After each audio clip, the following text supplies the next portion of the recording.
ಬೀದರ್ ಜಿಲ್ಲೆಯ ಬಾಲ್ಕಿ ತಾಲೂಕಿನ ಜಿರ್ಗ್ಯಾಳ ಗ್ರಾಮದಲ್ಲಿ ನಡೆದ ದಲಿತ ಯುವಕನ ಹತ್ಯೆ ಪ್ರಕರಣಕ್ಕೆ ಸಂಬಂಧಿಸಿದಂತೆ ರಿಪಬ್ಲಿಕನ್ ಪಾರ್ಟಿ ಆಫ್ ಇಂಡಿಯಾ ದಕ್ಷಿಣ ಭಾರತ ಪ್ರಧಾನ ಕಾರ್ಯದರ್ಶಿ ಎಬಿ ಹೊಸಮನಿರವರು ಇಂದು ಘಟನಾ ಸ್ಥಳಕ್ಕೆ ಭೇಟಿ ನೀಡಿ ಪರಿಶೀಲನೆ ನಡೆಸಿದ್ದಾರೆ. ಮೃತನ ಕುಟುಂಬಸ್ಥರನ್ನು ಭೇಟಿಯಾದ ಅವರು ಸಾಂತ್ವನ ಹೇಳಿದರು. ಈ ವೇಳೆ ಆರ್ಪಿಐ ಕಲಬುರಗಿ ನಗರ ಅಧ್ಯಕ್ಷ ದಿನೇಶ್ ಔರಾದ್ಕರ್, ದಲಿತ ವಿದ್ಯಾರ್ಥಿ ಪರಿಷತ್ ರಾಜ್ಯ ಸಂಚಾಲಕ ಬಾಲಾಜಿ ಕಾಂಬ್ಳೆ, ಗ್ರಾಮದ ಮುಖಂಡ ವೆಂಕಟರಾವ್ ಶಿಂದೆ, ಮೃತನ ಸಹೋದರ ಮಹೇಂದ್ರ ಶಿಂದೆ ಹಾಗೂ ದೂರುದಾರರಾದ ಸುಶೀಲಾ, ರವೀಂದ್ರ ಇನ್ನಿತರರು ಉಪಸ್ಥಿತರಿದ್ದರು. ನಾನು AB Hosamani, Republican Party of India Athawale ದಕ್ಷಿಣ ಭಾರತ ಪ್ರಧಾನ ಕಾರ್ಯದರ್ಶಿ. ನಾನು ಈಗ ಬಾಲ್ಕಿ ತಾಲೂಕಿನ ಜಿರ್ಗ್ಯಾಳ ಗ್ರಾಮದಲ್ಲಿದ್ದೇನೆ. ಇಲ್ಲಿ ದಿನಾಂಕ 13/8/2026 ಮಧ್ಯಾಹ್ನ 12:15ರಿಂದ 12:30 ಗಂಟೆ ಸುಮಾರಿಗೆ ಇಲ್ಲೊಂದು ಭಯಾನಕ ಕೊಲೆಯಾಗಿದೆ. ಕೊಲೆಯ ಉದ್ದೇಶ ಪೊಲೀಸರು ಮತ್ತು ಇತರರು ಗ್ರಾಮಸ್ಥರು ಅದನ್ನು ಸಂಪೂರ್ಣವಾಗಿ ಮಾಹಿತಿ ಪಡ್ಕೊಂಡು ತನಿಖೆ ಮಾಡಿ ಅದು ಅವರು ಚಾರ್ಜ್ ಶೀಟ್ನಲ್ಲಿ ಹಾಕಬೇಕಂತೇಳಿ ನಾನು ಒತ್ತಾಯ ಮಾಡ್ತಾ ಇದ್ದೇನೆ.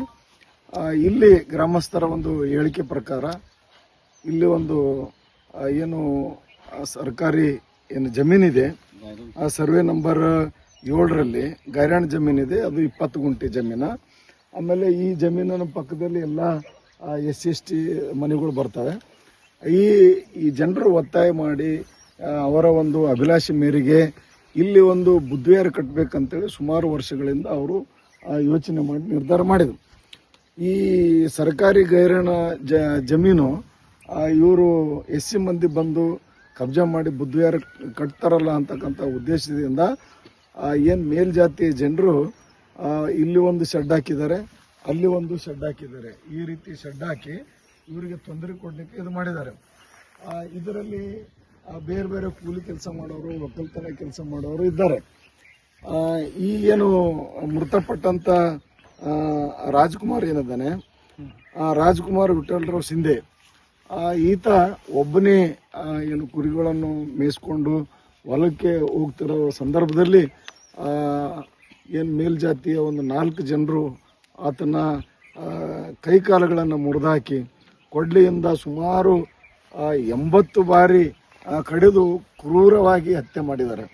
ಈ ಒಂದು ಹತ್ಯೆ ಮಾಡಿದಂಥ ಏನು ಆರೋಪಿಗಳಿದ್ದಾರೆ, ಆ ಆರೋಪಿಗಳು ನೇರವಾಗಿ ಮೃತನ ಮನೆಗೆ, ಅಂದ್ರೆ ಮೃತರ ತಾಯಿ ಏನಿದ್ದಾರೆ ಸುಶೀಲಾ, ಅವ್ರಿಗೆ ಬಂದು ಆ ಕೊಡ್ಲಿಯನ್ನು ತೋರಿಸಿ, ಆಮೇಲೆ ನಾನು ನಿನ್ನ ಮಗನನ್ನು ಕೊಲೆ ಮಾಡಿ ಸಾಯಿಸಿದ್ದೀವಿ, ಆ ಒಂದು ಕೊಡ್ಲಿಯನ್ನು ನಿಮ್ಮ ಎದುರೇ ತೊಳಿತಾ ಇದ್ದೀನಿ, ನೀವೇನು ಮಾಡ್ಕೊತೀರಿ ಮಾಡ್ಕೊರಿ ಅಂತಕ್ಕಂಥ ಆವಾಜ್ ಹಾಕಿ ಹೋಗಿದ್ದು ಭಾಳ ಭಯಾನಕ ಒಂದು ಘಟನೆ ಅಂತ ನಾನು ಭಾವಿಸ್ತಾ ಇದ್ದೇನೆ.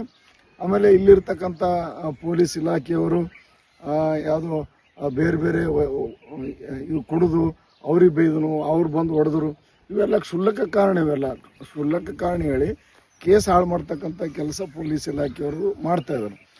ಇದು ಒಬ್ಬ ದಲಿತ ವ್ಯಕ್ತಿ ಹತ್ಯೆ ಆಗಿದೆ ಅಂತಂದರೆ ಅದು ಅಟ್ರಾಸಿಟಿ ಆ್ಯಕ್ಟ್. ಅದು ಅಟ್ರಾಸಿಟಿ ಆ್ಯಕ್ಟ್ನಲ್ಲಿ ಸಂಪೂರ್ಣವಾಗಿ ಡೀಪಾಗಿ ತನಿಖೆ ಮಾಡಬೇಕಾಗ್ತದೆ. ಅದು DCR ಅಂತಕ್ಕಂಥದ್ದು ಇದೆ. ಅದು ತನಿಖೆ ಸರಿಯಾದ ರೀತಿಯಲ್ಲಿ ಮಾಡಿ ಏನು ಮೃತನ ಕುಟುಂಬ ಇದೆ, ಆ ಮೃತನ ಕುಟುಂಬಕ್ಕೆ ನ್ಯಾಯ ಒದಗಿಸ್ಕೊಡ್ಬೇಕು. ಮತ್ತು ಸರ್ಕಾರದಿಂದ ಬರ್ತಕ್ಕಂಥ ಸೌಲಭ್ಯ ಏನಿದೆ ಸಮಾಜ ಕಲ್ಯಾಣ ಇಲಾಖೆ, ಅವರಿಗೆ ಏನು ಪರಿಹಾರಾರ್ಥವಾಗಿ ಅವರಿಗೆ ಹಣವನ್ನು ಕೊಡಬೇಕು. ಆಮೇಲೆ ಅವರ ಕುಟುಂಬಸ್ಥರಲ್ಲಿ ಯಾರಾದರೂ ವಿದ್ಯಾವಂತರಿದ್ದರೆ ಸರ್ಕಾರಿ ಉದ್ಯೋಗವನ್ನು ಕೊಡಬೇಕು. ಮತ್ತು ಏನು ಆರೋಪಿಗಳಿದ್ದಾರೆ ಅವರಿಗೆ ಕಠಿಣ ಶಿಕ್ಷೆಗೆ ಗುರಿಪಡಿಸೋಕ್ಕೆ ಸರ್ಕಾರ ಮುಂದಾಗಬೇಕಂತೇಳಿ ನಾನು ಈ ಸಂದರ್ಭದಲ್ಲಿ ಒತ್ತಾಯ ಮಾಡ್ತಾ ಇದ್ದೇನೆ. ಯಾವುದೇ ಕಾರಣಕ್ಕೂ ಗ್ರಾಮಸ್ಥರು ಯಾವುದೇ ಎದೆಗುಂದದೆ ಧೈರ್ಯದಿಂದ ಇರಬೇಕು. ಇದು ನಮ್ಮ ಒಂದು ಉದ್ದೇಶಿತ ಏನು ಜಾಗ ಏನಿದೆ ಬುದ್ಧಿವಿಹಾರ ಮಾಡ್ಬೇಕಂತೇಳಿ ಇದನ್ನು ಪ್ಲಾನ್ ಮಾಡಿಸಿ ಸಂಬಂಧಪಟ್ಟ ಏನು ಸಮಾಜ ಕಲ್ಯಾಣ ಇಲಾಖೆ ಸಚಿವರಿಗೆ ಭೇಟಿ ಮಾಡಿ ಇಲ್ಲಿ ಬುದ್ಧಿವಿಹಾರ ಮಾಡೋಣ, ಸಮುದಾಯ ಭವನ ಮಾಡೋಣ. ಎಲ್ಲರೂ ಕೂಡ ಒಂದು ಊರಿನಲ್ಲಿ ಯಾವುದೇ ಸಮಾರಂಭಗಳಾಗಿರಲಿ ಆ ಸಮಾರಂಭಕ್ಕೆ ಅನುಕೂಲ ಆಗ್ತಕ್ಕಂಥ ಕೆಲಸವನ್ನು ನಾವೆಲ್ಲರೂ ಕೂಡಿ ಮಾಡೋಣ ಅಂತೇಳಿ ಈ ಸಂದರ್ಭದಲ್ಲಿ ನಾನು ಮಾತಾಡ್ತೇನೆ.